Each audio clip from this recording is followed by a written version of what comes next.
Moment by Deanne Edwards. Muse. The ocean gives up many things to the shore. All number of crab and seashells, fish, man-o'-war, and turtles.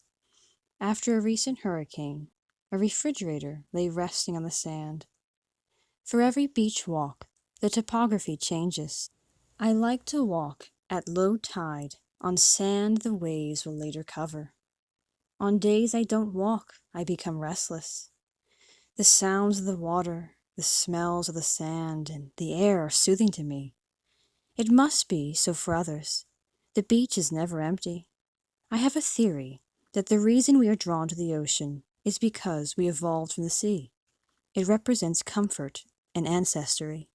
Long before I knew the peace of living by the ocean, a college friend gave me a poem she had written.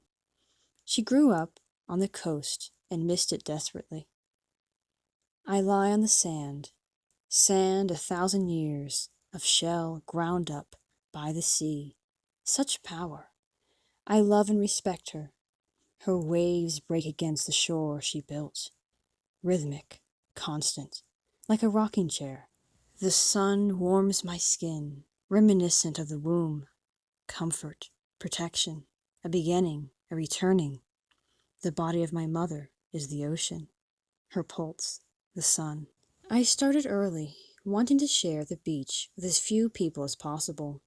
I could have gone north toward the port or south toward the pier. I chose south. I soon spotted it, a single long-stemmed rose. The color was golden to the end of the petals, edged in pink. It had been cut recently, for the leaves were supple and it had just begun to bloom. A couple lingers on the beach after a romantic dinner.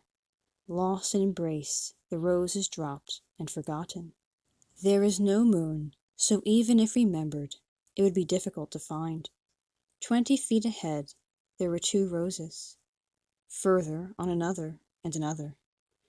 They had become a bouquet, and the story must change. Cruise ships leave the port on weekends for 3 days of dining, dancing, drinking, and gambling. On deck, a suitor presents the roses to his love as promise of the wonderful time they will have. She is both pleased and flattered. Holding them away from herself to better admire them, they slip out of her grasp into the ocean. Perhaps the suitor is unwelcome. The recipient thanks him politely, but halts further advances. Since the roses mean nothing to her, after he is gone, she tosses them overboard. Another explanation. They are given an apology for spending too much time at the gambling tables.